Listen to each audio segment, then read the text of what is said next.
Amen. Ce matin, mes frères et sœurs, je vais partager un passage avec vous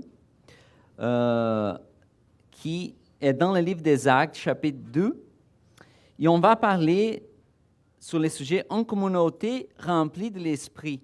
Ça, les choses qu'on va voir ce matin, c'est on va voir le portrait d'une communauté vraiment remplie de l'Esprit de Dieu, vraiment remplie de l'amour de Dieu. Mais avant de commencer, j'aimerais partager une idée.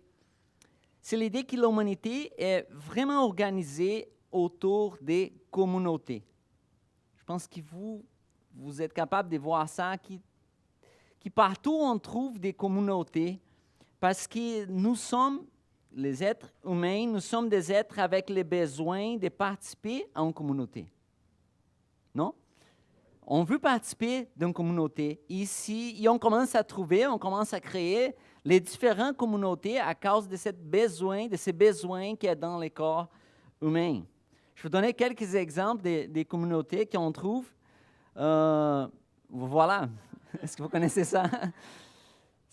Quand nous sommes arrivés ici au Canada, c'était l'année qui les Canadiens a réussi d'arriver à la finale. C'était l'année passée. C'était incroyable de voir les gens, ça créait un esprit d'espérance partout. Les gens ont l'espérance que cette année, les Canadiens vont gagner.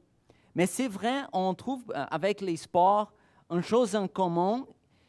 Et les personnes qui aiment le hockey, par exemple, quand on rencontre avec d'autres personnes qui aiment les sports, ils ont les mêmes sujets, ils ont le langage. Ils parlent des choses, connaissent les joueurs et tout, comme un genre de choses en commun qui permet les gens de se rassembler autour d'une idée. Récemment, à Saint-Bec, j'étais en train de parler avec mes collègues et il y avait un autre, Joël, qui travaille à Saint-Bec. On a commencé à parler du soccer. Alors, il savait tous les joueurs, l'histoire du Brésil et des autres équipes. Alors, c'est ça, les sports est capable de créer un genre de communauté. Un autre exemple de communauté que je veux partager, probablement vous ne connaissez pas ça, mais c'est une communauté sur Facebook des Brésiliens à Montréal. Ce sont tous les Brésiliens qui ont déménagé au Canada, à Montréal spécifiquement. Et ils ont une communauté sur Facebook pour partager leurs expériences. Ça a été très utile pour nous participer de ces communautés parce qu'on trouve des informations, les gens partagent comment ils ont fait pour faire les papiers, les documents. À chaque étape, on voit que les gens ont les mêmes genres de défis, des problèmes. Et quand on trouve une communauté, on peut partager les expériences et on peut aider les uns les autres. C'est vraiment une bonne idée et ça nous aide beaucoup. Une autre communauté que je trouve un peu plus intéressante, je ne sais pas si vous avez ça ici au Canada, au Brésil, on trouve ça partout, des bikers, des communautés des gens qui aiment des bikes. C'est ça. Tu vas trouver les médecins, tu vas trouver les gens qui sont des médecins, des professeurs, tous les gens des professions, mais dans les fins de semaine, vont s'habiller de cette façon-là, vont prendre les motos, se vont rassembler comme une communauté, et c'est ça. Les gens commencent à créer ces genres de communautés. Alors, je retourne à l'idée, nous sommes des êtres avec le besoin de participer en communauté. Et je crois qu'on a même un fondement théologique pour cette idée. Un fondement théologique pour expliquer pourquoi on a besoin d'être en communauté. Parce que la parole de Dieu nous dit que nous avons été créés selon l'image de Dieu. Et on sait que cette image-là n'est pas nécessairement physique. Et quand on regarde Dieu, selon la révélation des Écritures, on découvre que Dieu est une Trinité. Et Dieu le Père, le Fils et le Saint-Esprit. Alors, il y a cet élément, on peut dire communautaire, dans la nature de qui Dieu est. Même avant de la création des êtres humains, Dieu n'était pas seul parce qu'il était toujours dans ces relations de la Trinité, le Père, le Fils, le Saint-Esprit, une relation remplie d'amour, c'est ça, l'amour est partie de la nature de Dieu à cause de ça. Et nous sommes créés à l'image de Dieu pour vivre aussi cette expérience communautaire. On sait qu'il n'a pas qu'un seul Dieu, mais Dieu n'est pas seul. Il est une communauté d'amour. Et l'Église, la question qu'on va arriver à cette question. Est-ce que l'Église est une communauté comme les autres, comme les Brésiliens à Montréal ou comme les bikers, ou est-ce que l'Église est une communauté différente? Je peux poser la question d'une autre façon. Est-ce que l'Église a été créée seulement à cause de notre besoin d'avoir une communauté? C'est une communauté comme les autres? Ou est-ce qu'on trouve quelque chose de spécial dans la vie de l'Église? Ça, c'est la question. Bon, si nous sommes Église, qu'est-ce que nous avons en commun? Jésus. C'est quoi qui nous rassemble? C'est Jésus, le prochain. Alors, autant qu'Église, nous sommes rassemblés autour d'une personne, que c'est Jésus. Aussi, on a l'amour de Jésus. Et on peut dire que nous sommes la communauté de Jésus. Mais Jésus, en vérité, est la personne la plus désirable qu'on peut imaginer. Si on pense, si on essaie de trouver la perfection, c'est quoi la personne parfaite? C'est quoi la personne qui, n'importe qui, va désirer d'être en relation avec cette personne-là? C'est Jésus. Jésus, c'est la personne plus désirable, la plus désirable qu'on peut imaginer. En même temps, l'amour de Jésus est l'amour le plus désirable qu'on peut imaginer. Vous voyez, parfois, les gens ont cette idée d'un amour platonique. Je ne sais pas si on peut... Vous comprenez? C'est comme, parfois, les gens vont créer une idée très... imaginer quelque chose. C'est quoi l'amour? On trouve ça dans les films, par exemple. Mais en vérité, le vrai amour qui nous avons tous les besoins, c'est l'amour de Jésus. C'est le vrai amour. Et en même temps, la communauté la plus désirable qu'on peut imaginer est l'Église. L'Église, selon la façon comme Dieu a planifié, selon la façon comme Dieu l'a créée pour être, est, oui, la communauté la plus désirable qu'on peut imaginer. Mais il faut découvrir comment vivre autant qu'Église. Comment est-ce que Dieu a planifié l'Église? Mais c'est vrai que quand on vit l'Église, comment Dieu a planifié pour qu'elle soit, on va trouver quelque chose vraiment de spécial. Il y a une chose qu'on ne trouve pas dans les autres communautés qui existent partout. Et c'est ça, on arrive à l'exemple biblique pour nous montrer comment l'Église était en train de vivre dans un moment très spécial dans le début de l'Église. Et on trouve ça dans le livre des Actes. On arrive à la passage des Actes, chapitre 2, et on va lire les versets 42 jusqu'à 47. Et juste pour donner le contexte, c'était les moments ensuite que l'Église avait reçu le Saint-Esprit, que Pierre avait prêché sa première prédication, et on lit que 3000 personnes ont accepté le message de Dieu, ont été baptisées et ont passé à faire partie de l'Église. Alors, c'est un moment vraiment spécial. La venue du Saint-Esprit, 3000 nouveaux chrétiens, et on arrive à cette description de comment l'Église était en train de vivre dans ce moment-là. Et on va lire ici un portrait qui nous montre ce qu'une communauté, des fois, peut être lorsque l'Esprit est à l'œuvre dans le corps des chrétiens. On va lire ensemble les versets 42 jusqu'à 47. La parole de Dieu nous dit qu'il persévérait dans l'enseignement des apôtres, dans la communion fraternelle, dans la fraction du pain et dans les prières. La crainte s'emparait de chacun, et il faisait beaucoup de prodiges et de miracles par les apôtres. Tous ceux qui croyaient étaient dans les mêmes lieux, et ils avaient tout en commun. Ils vendaient leurs propriétés et leurs biens, et ils en partageaient les produits entre tous, selon les besoins de chacun. Ils étaient chaque jour tous ensemble, assidus au temple. Ils rompaient les pains dans les maisons. Ils prenaient leur nourriture avec joie et simplicité de corps, louant Dieu et trouvant grâce auprès de tous les peuples. Et le Seigneur ajoutait chaque jour à l'Église ceux qui étaient sauvés. Alors voilà, on trouve ici un portrait. C'est comme une description. Comment cette Église-là, dans ce moment très spécial, était en train de vivre sa vie chrétienne. Et je veux explorer avec vous les éléments qui sont présents ici.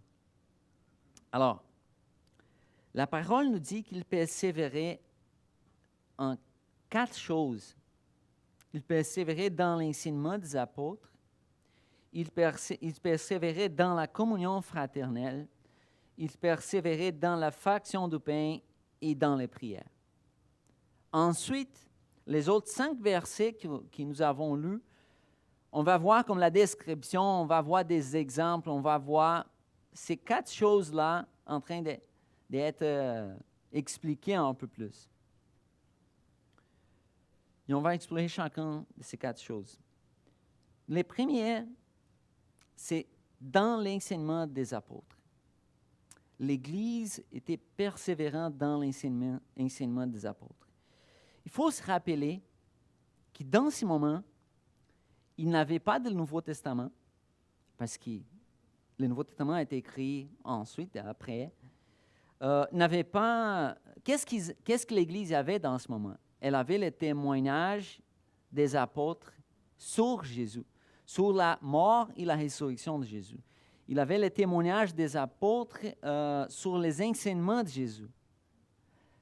C'était un moment quand des apôtres étaient là pour partager leur expérience avec Jésus, pour que l'Église puisse apprendre comment vivre cette nouvelle vie en Jésus-Christ. Et dans ce moment spécial, ces témoignages des apôtres étaient confirmés par Dieu. Comment? À travers des miracles qu'ils étaient en train de faire. Alors, des miracles avaient une importance spéciale dans ce moment pour valider, pour confirmer le témoignage que les apôtres étaient en train de donner à cette communauté, au monde dans ce moment. On sait qu'après, les apôtres nous ont laissé leur témoignage à travers les Écritures. On trouve les mêmes témoignages des apôtres dans les Écritures aujourd'hui. Et ces témoignages ont déjà été confirmés par Dieu. C'est pour ça que nous avons la Bible aujourd'hui. Donc, nous trouvons la doctrine des apôtres dans les Écritures et ce message des Écritures a déjà été validé par Dieu. C'est pour ça qu'on n'a pas besoin, nous ne devons pas attendre pour des miracles pour valider le message de Dieu, car les miracles ont déjà validé les Écritures dans un moment spécifique de l'histoire. Oui, Dieu répond les prières. On a déjà parlé de ça dans notre prédication. Dieu répond les prières. Moi, personnellement, je crois que Dieu peut faire des miracles, mais ma foi n'est pas basée par des miracles. Oh Dieu, si tu ne fais pas ça, je ne vais pas croire dans ta parole. Je ne veux pas dire ça à Dieu, parce que Dieu a déjà confirmé, déjà validé sa parole. C'est à nous de croire croire à ce que Dieu dans la parole que Dieu a déjà révélée. Mais qu'est-ce qu'on trouve ici? On trouve dans les versets suivants qui avait la crainte dans le corps de chacun des chrétiens à cette époque-là. La crainte à Dieu. Ça, c'est vraiment important et ça a une implication à notre vie aujourd'hui.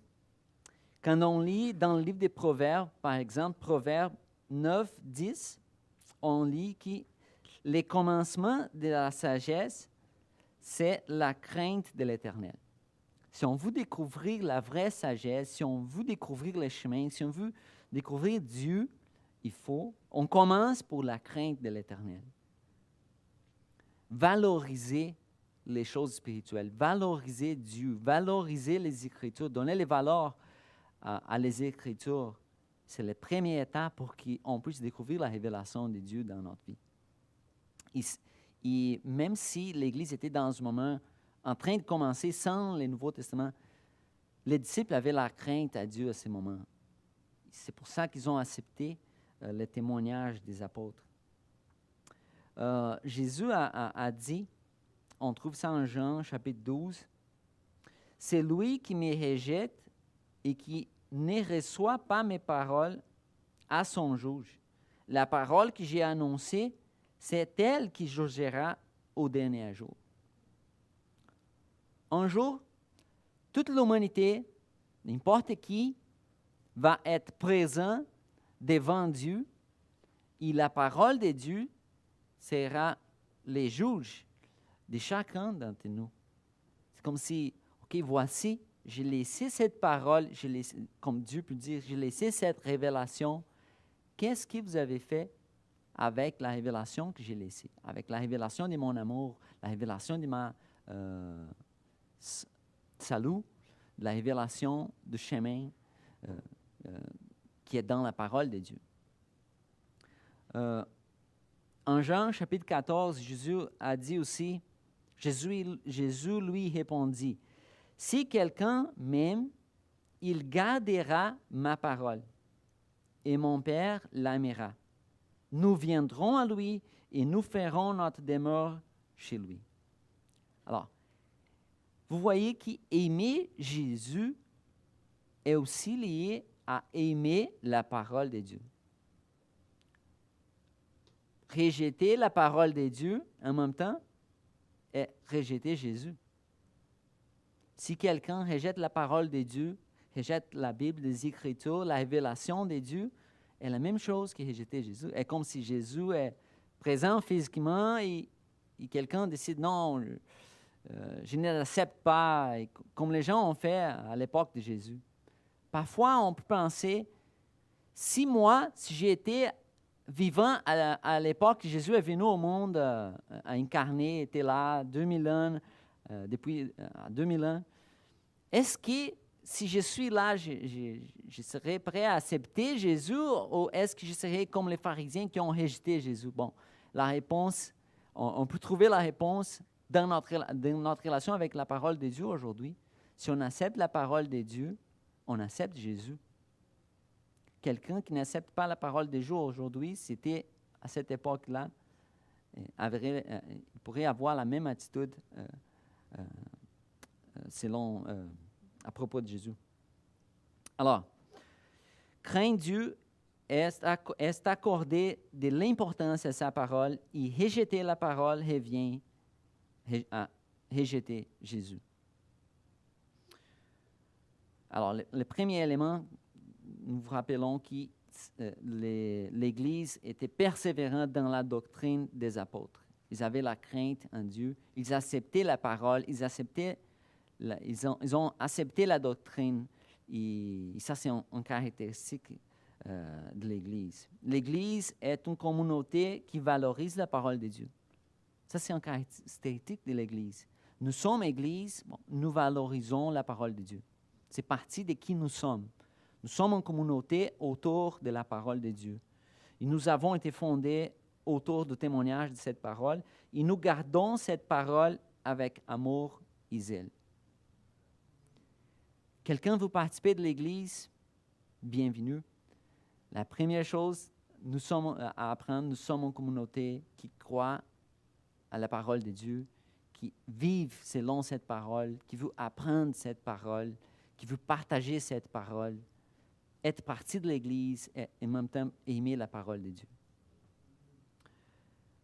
Deuxième élément qu'on trouve, c'est que l'Église était persévérante dans la communion fraternelle. Ici, on a un mot en grec, c'est koinonia. C'est quoi ce mot-là? Parce que communion fraternelle nous donne une idée, mais l'essence de ces mots-là, c'est vraiment profond. En anglais, je pense que les gens utilisent fellowship. Mais il faut comprendre que c'est un genre de communion fraternelle, c'est plus profonde que la communion qu'on trouve dehors de l'Église. C'est plus profonde qu'une simple communion comme on trouve dans les autres communautés que je partageais. On parle ici vraiment d'une vraie communion, d'une communion profonde qui était présente dans cette communauté-là. Alors, on peut lire dans les versets 44-45, « Tous ceux qui croyaient étaient dans les mêmes lieux et ils avaient tout en commun. Ils vendaient leurs propriétés et leurs biens et ils partageaient les produits entre tous selon les besoins de chacun. » Qu'est-ce que ça veut dire pour nous? Est-ce qu'on doit vendre toutes les choses? Il faut qu'on comprenne les différences de la société de l'époque, mais en même temps garder le principe qui est présent ici. La communion fraternelle signifiait être unis de manière profonde et de se soucier vraiment de l'autre. Autant qu'Église, nous sommes appelés à prendre soin les uns les autres. Juste le dimanche matin, c'est un début. Mais il faut comprendre que Dieu nous appelle à avoir vraiment être liés de façon plus profonde et commencer à partager notre vie et être présents les uns dans la vie des autres et prendre soin des uns les autres. C'est les modèles qu'on trouve dans les Écritures. Quand j'étais en train de chercher un exemple pour c'est quoi la communion fraternelle, je trouvais une personne qui a expliqué, je vais partager l'explication. D'un côté, on peut penser, vous pouvez imaginer des billes. Vous savez c'est quoi Bill? Bill. OK, Bill. OK, merci. C'est ça. Bill, oui. On peut utilise pour jouer, les enfants aiment ça. OK. Si on prend un morceau de billes et on met dans un sac, toutes les billes dans un même sac, et on commence à presser ce sac-là, qu'est-ce qui va se passer? Toutes les billes sont encore là, sont belles, sont belles, mais elles vont commencer à se gratter uns avec les autres. Ça va briser un petit peu, mais chaque bille va continuer à être une bille indépendante, on peut dire comme ça. Ils sont tous dans le même sac, mais c'est ça, ne vont pas être une seule chose. Mais si on fait la même chose avec les raisins, si tu mets beaucoup de raisins dans un même sac et tu commences à presser les raisins, qu'est-ce qui va se passer? Tu vas avoir du jus de raisins. Bon, n'est pas boost, tu vas voir, les billes sont plus belles que les raisins après que tu as fait comme ça dans les sacs. Mais c'est vrai que tous les raisins vont commencer à être en même chose, une seule chose. On va avoir un produit de ça que c'est les jus de raisin. Ils vont se mélanger au point de devenir unis. Cette idée de raisin dans un sac, c'est un peu plus proche de l'idée quand on parle de communion fraternelle. Il faut vraiment commencer à vivre ensemble, être connectés de façon profonde uns avec les autres, parce que c'est ça le plan de Dieu pour l'Église. Oui, chacun a sa propre vie, on a nos affaires, on ne veut pas enlever ça, mais si l'amour est présent, et si j'aime mon prochain, mon voisin, la personne qui est de l'Église, qui est proche de moi, on commence à faire partie les uns de la vie des autres, avoir le temps ensemble. Quand quelqu'un a une difficulté, être là pour l'aider, ça, c'est une chose spéciale.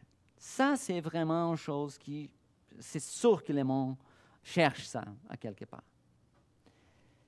C'est pour ça que la Bible utilise l'image d'un corps, parce qu'un corps est vraiment connecté. Même si on a les différentes parties du corps, les mains, les pieds, les yeux, mais c'est un corps, un corps. Chaque partie a sa importance, mais nous sommes une chose, un corps ensemble. Et c'est ça l'image que Dieu utilise pour parler de l'Église.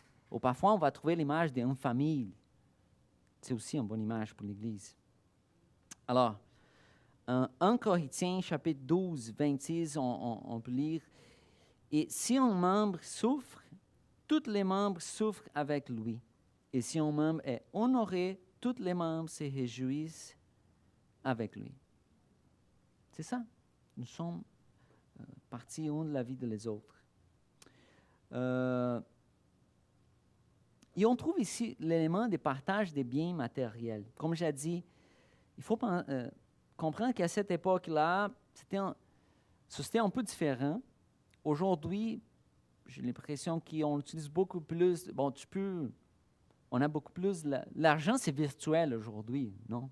À cette époque-là, ils avaient les animaux, les petites choses. Si je veux aider quelqu'un, bon, il faut que je vende un animal pour être capable d'aider quelqu'un d'autre. C'était une situation particulière. Aujourd'hui, nous sommes capables d'aider quelqu'un, de partager les choses de façon plus différente sans nécessairement commencer à vendre toutes les choses et n'avoir pas de possession. Mais il faut trouver une façon d'appliquer ces principes aujourd'hui. Quand j'étais au Pérou, dans un voyage missionnaire, on a visité des communautés dans les montagnes et tout, j'ai vu que l'Église avait une autre façon d'aider les uns les autres. Si quelqu'un avait la difficulté, par exemple, les autres personnes de l'Église pouvaient venir pour l'aider à cultiver pour avoir de la nourriture. Vous voyez? C'est juste donner mon temps, ma disposition d'aller chez l'autre personne, l'aider à cultiver. Ça était déjà une démonstration d'amour. On n'a pas besoin de parler d'argent ici, mais c'est la préoccupation, c'est de soucier pour l'autre personne. Juste pour donner, il faut, à chaque génération, il faut qu'on puisse trouver comment on peut vivre ces principes-là dans notre réalité. L'autre chose qui c'est très important de comprendre, c'est que tout ce qui a été fait dans cette époque par l'Église n'était pas fait par une imposition. N'est pas quelque chose d'extérieur comme si, OK, nous sommes dans l'Église, il faut que tu donnes l'argent, il faut que tu aides quelqu'un d'autre. Non, n'est pas une imposition, n'est pas une chose qui vient de l'extérieur, un règlement qu'on applique dans une communauté, mais c'était une véritable démonstration d'amour sincère qui vient de l'intérieur du corps. C'était un fruit de leur relation avec Jésus. Vous comprenez? L'amour doit être un fruit, une chose qui vient de l'intérieur et une expression de notre désir de vivre l'amour de Jésus. Et c'est vrai que les gens aspirent à ce genre de communion aujourd'hui. J'ai l'impression que la société est beaucoup plus individualiste. Les gens ne prennent soin des autres. Même parfois, on trouve que la famille ne prend soin des personnes plus âgées.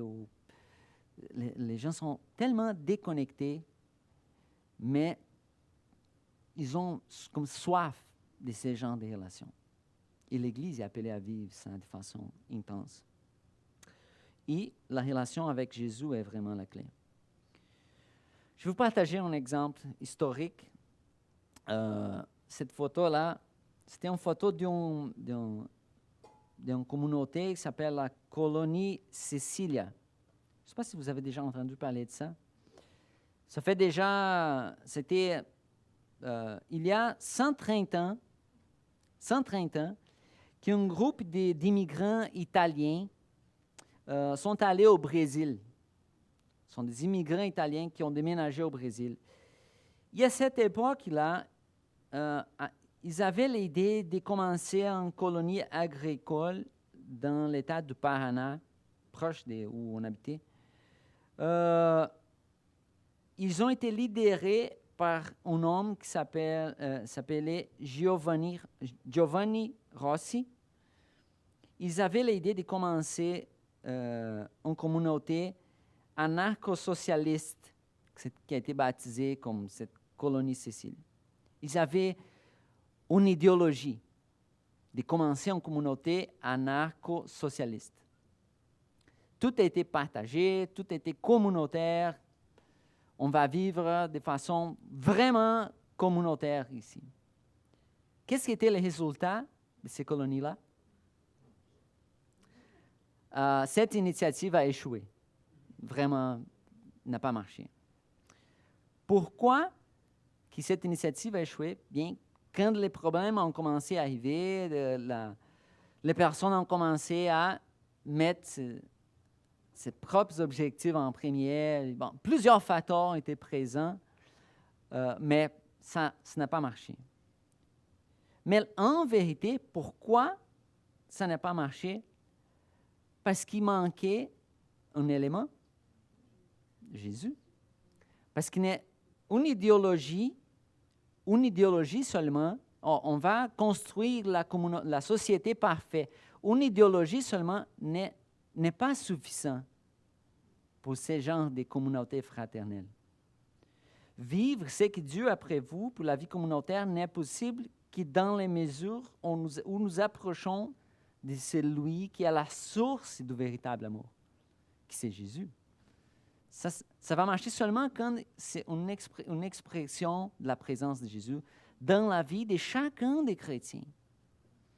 Je me rappelle quand j'étais à l'université, en train de faire mon baccalauréat en administration, et un jour, un des professeurs a commencé à parler de cette question-là, socialisme, capitalisme, et il présentait comme tel modèle comme le modèle plus parfait.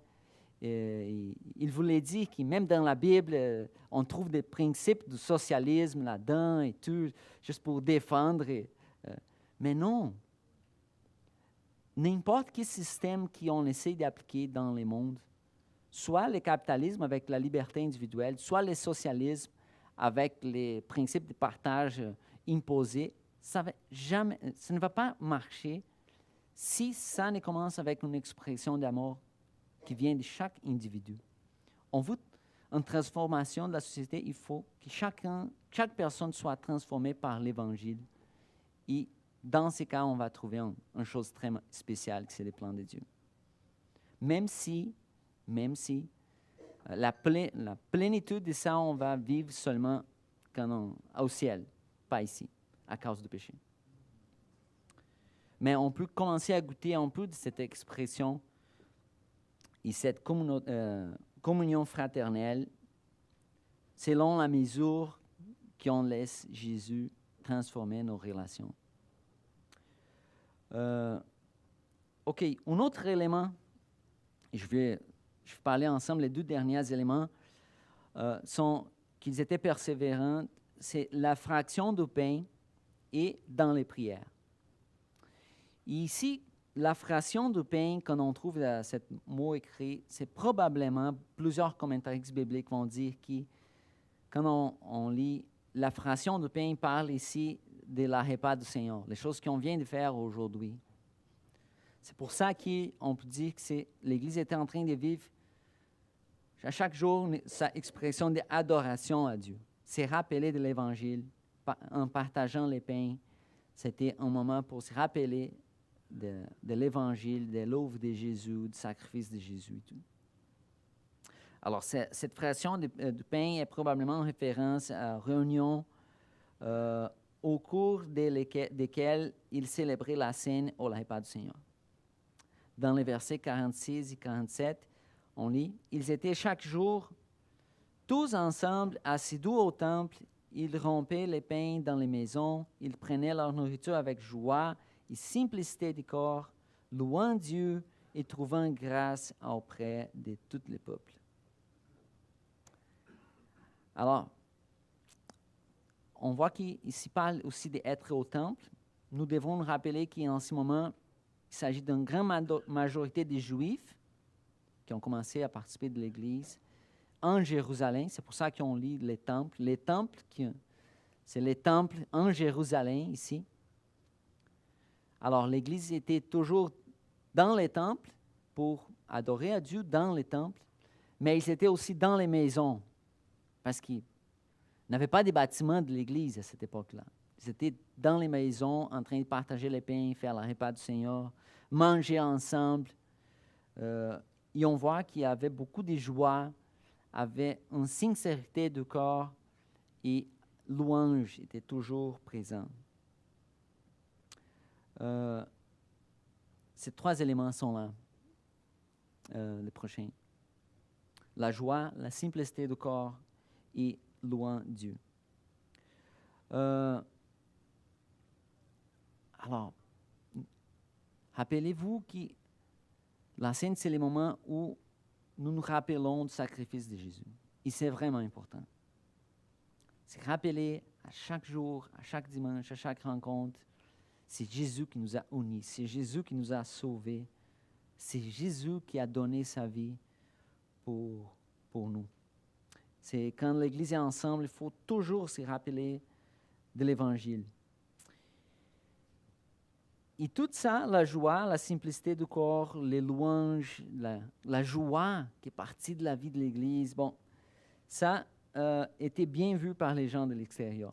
C'est comme si les gens de l'extérieur étaient en train de voir, oh, mais c'est quoi cette communauté-là? Pourquoi cette communauté a de la joie? Pourquoi ils ont de l'espérance? Pourquoi est-ce qu'ils sont toujours en train de louer Dieu? C'est quelque chose de spécial. Et les gens ont été comme impressionnés à cause de cette caractéristique de l'Église. Et Dieu nous appelle à vivre cette expérience de joie. Et en terminant, le verset 47, on lit que le Seigneur ajoutait chaque jour à l'Église ceux qui étaient sauvés. Alors, les résultats ont été donnés par Dieu. Vous voyez, c'est comme si l'Église commence à vivre avec la communion fraternelle, si l'Église commence à vivre avec la crainte à Dieu et à sa parole, avec la persévérance dans la doctrine, si l'Église commence à vivre la joie, se rappeler de l'Évangile, en louant Dieu, si l'Église commence à vivre de la façon comme Dieu a planifié l'Église pour être les résultats et qu'on va être capable de réussir la mission, de partager l'Évangile parce que les gens vont vouloir participer. Elles vont voir quelque chose de différent, quelque chose de spécial, parce que c'est Dieu qui a produit ça dans notre vie.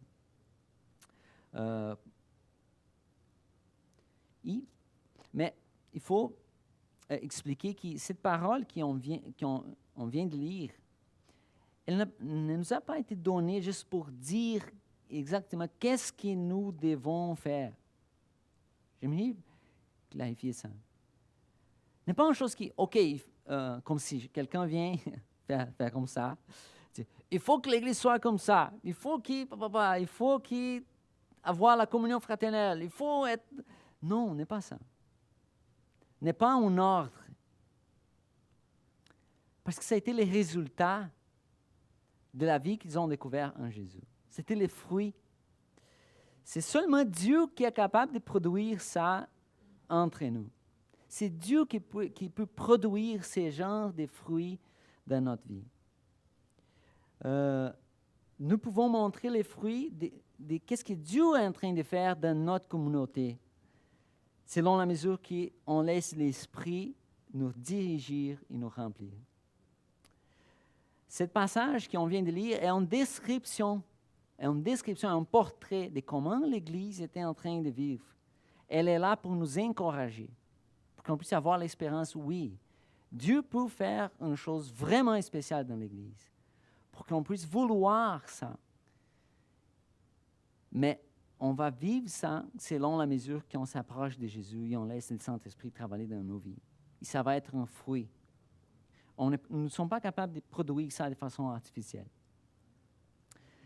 Alors, en terminant la dernière phrase, à chaque génération de l'Église, à chaque nouvelle génération, nous avons l'opportunité de vivre ça. Nous avons l'opportunité de chercher à être persévérants dans la parole, de chercher la communion fraternelle, la fraction du pain, en se rappelant de l'Évangile à chaque jour, de vivre dans la prière. C'est une invitation. Dieu nous invite à vivre cet élément. Oui, on peut désirer, on peut peut-être avoir la repentance si on voit que nous sommes en train de vivre de façon un peu plus individualiste, égoïste. Nous pouvons prier à Dieu. Mais si nous cherchons ça, je crois que Dieu va nous donner cette bénédiction qu'on vient de lire. Parce que oui, Dieu peut faire ça. Dieu peut faire ça. On doit avoir l'espérance que Dieu peut faire l'Église rayonner dans ce monde pour la gloire de Dieu. Et en faisant ça, on va trouver vraiment joie parce que nous sommes en train de vivre la plénitude des choses que Dieu a planifiées pour nous. Je veux dire que l'Église est vraiment un plan de Dieu. C'est Dieu qui a établi l'Église. Si on a des problèmes, si on trouve des problèmes, des choses, c'est parce que nous sommes des humains, nous avons des péchés, nous sommes dans une lutte contre les péchés. Mais l'Église est un plan de Dieu. Et on découvre la vie chrétienne dans le corps de Christ, en participant de l'Église et en vivant ces principes qu'on vient de lire dans la parole. Alors, j'aimerais nous encourager à chercher ça autant qu'Église. Et vivre ça à l'intérieur pour qu'on puisse aussi partager avec les autres qui sont à l'extérieur de l'Église, que ce soit invitant pour les gens d'entrer en relation avec Jésus. Amen. Prions.